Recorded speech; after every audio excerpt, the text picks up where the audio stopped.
Hello everyone, this is Outstar and welcome to another video. In this video I would like to talk to you a little bit more about something that a lot of comments are asking me about. How did I land up a job in CD Projekt Red and why did I quit? That's a kind of a long story and it will be great to start from the beginning. So I was studying on this college slash university slash academy. It was called the Polish-Japanese Academy of Information Technology, and it is a very long and fancy name, but in reality it wasn't that fancy. I would love to do a video one day explaining to you what I think about education and game development, because my views changed a lot throughout the years I spent on my university. If you guys would be interested, let me know.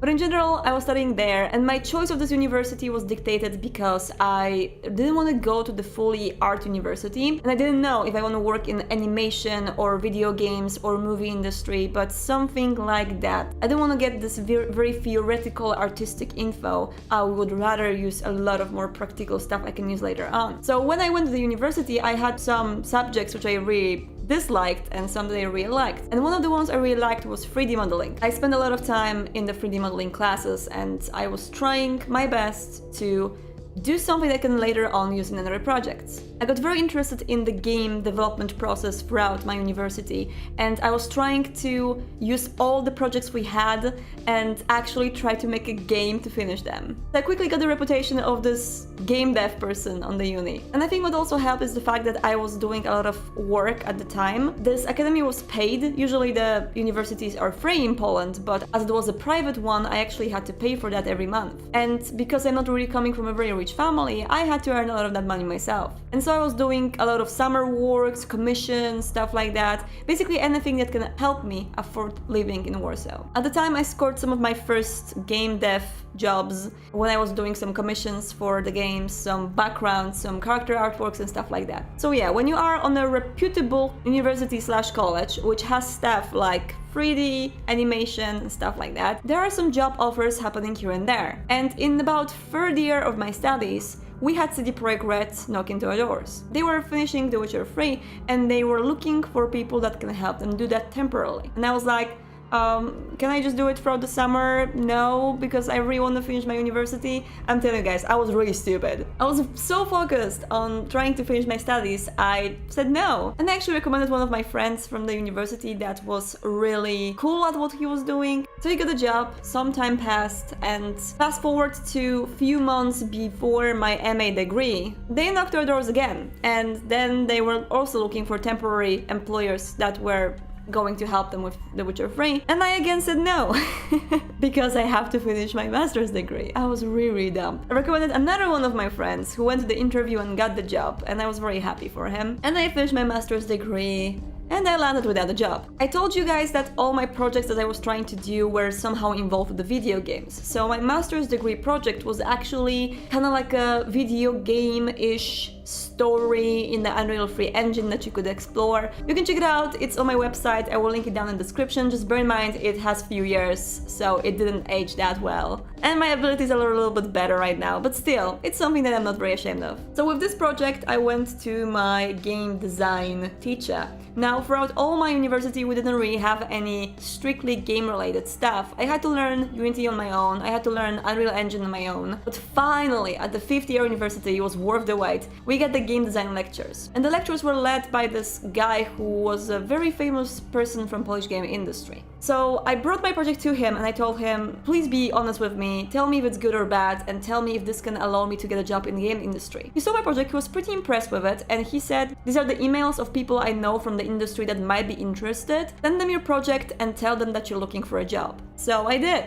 but the reply wasn't coming very fast. What came instead was the third invitation for an interview at the CD Projekt Red. So I was obviously like, okay, that's my last chance. I went for an interview, and now please don't get suggested about how I got hired in terms if you actually want to be hired for a stable job in CD Projekt Red. I was supposed to be a temporary employee that only helps with finishing up The Witcher 3. I know from other sources and from other people that the general recruitment process usually takes longer and is a little bit more complicated. For me it was pretty easy though. I went on an interview, I told them about my past with the Red engine, I started some modding in Aurora engine on which which the first Witcher was based, and then I kind of like tried to do some modding with the Red engine for The Witcher 2. I showed some of my stuff that I was working on, and they were like, wow, okay, you have experience with the engines, we need someone like you, come on in. And that's how I got a job. And I think it's very important to state that if you guys have any modding experience, or if you're looking to get some experience off work to get a job in gaming industry, this is the way in.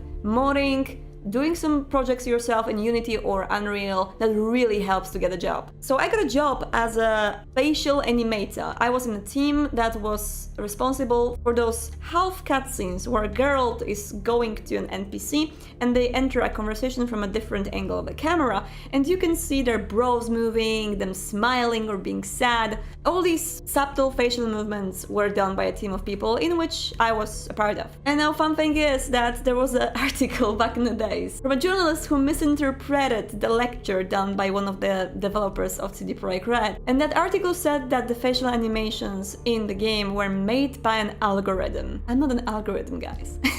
There was an algorithm that was helpful, but the whole lecture was misinterpreted. It was a human hand that made these faces shine. Just wanted to leave it out there. So besides of that, I did help a little bit with the mocap work. And now, whatever I'm telling you right now is not breaking of the NDA. It's something that I would tell to my future employer. Something that I actually did. But the only thing behind the stage that I will show you is this. And now, please don't sue me, CD Projekt.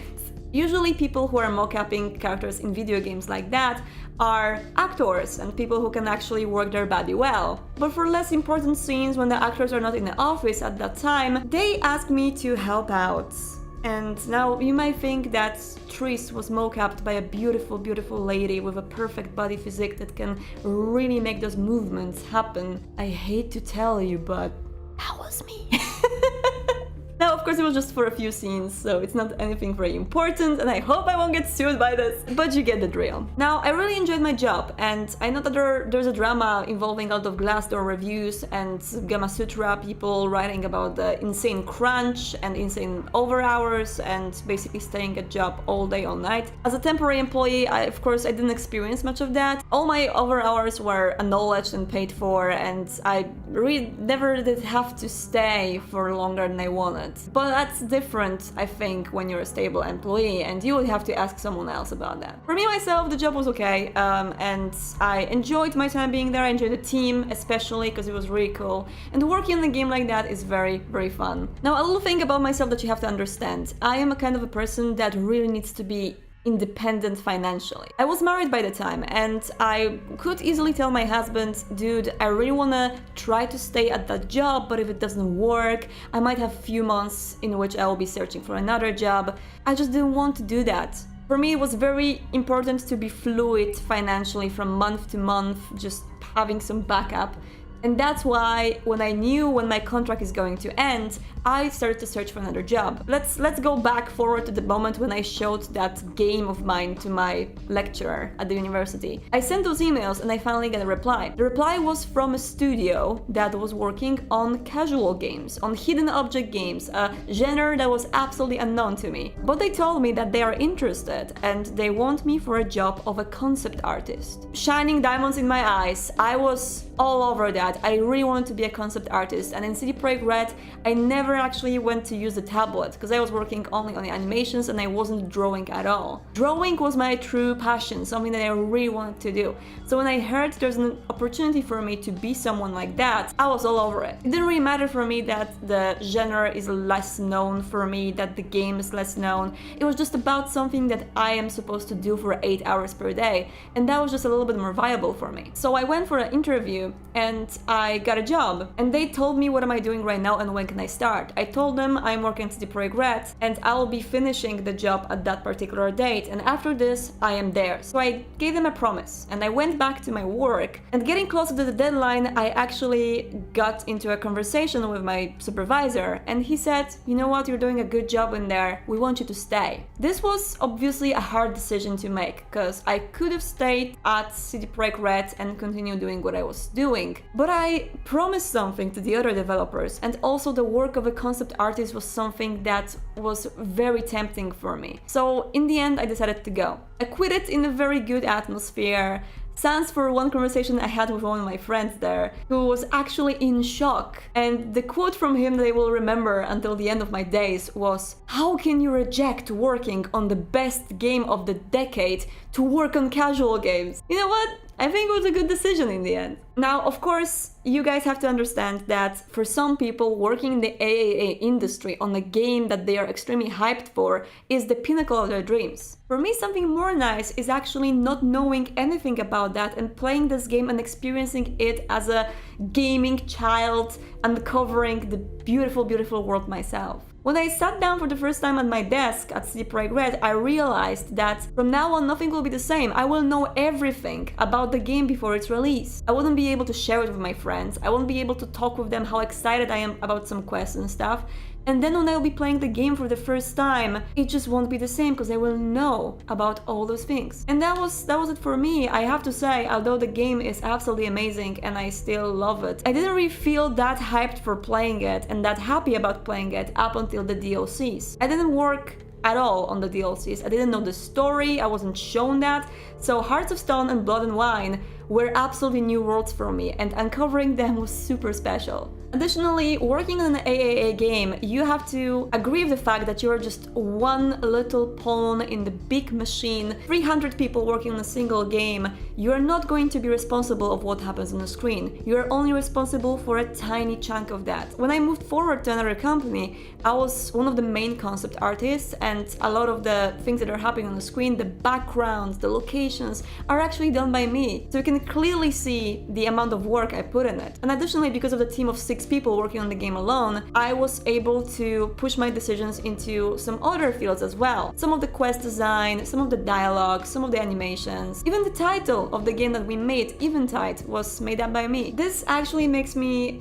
extremely happy to see this bigger impact I had personally when I was working on the other games. When I play Witcher 3, I could more or less tell you where my work is, but it's on the scene with the work of 100 other people at the time. I would risk to say that working in the AAA industry is a little bit more like an office work. Of course, there's a lot of creativity and artistry coming into that, it has to, but you're giving those quests with their numbers and you're just, number 1, number 2, number 3, 13A, 14B. You're just finishing these things one after the other, telling your supervisors what you did on a particular day, and it's kind of like a machine. Of course, it's an artistic, creative machine, but still. I am personally feeling way better in the indie industry, and right now I'm making a game on my own, which is obviously hard, and for a lot of people, it's something that requires a lot more nerves and a lot more thick skin than actually working in AAA. I still think that my views on that can change in a while. In 10-15 years, when I'll be older,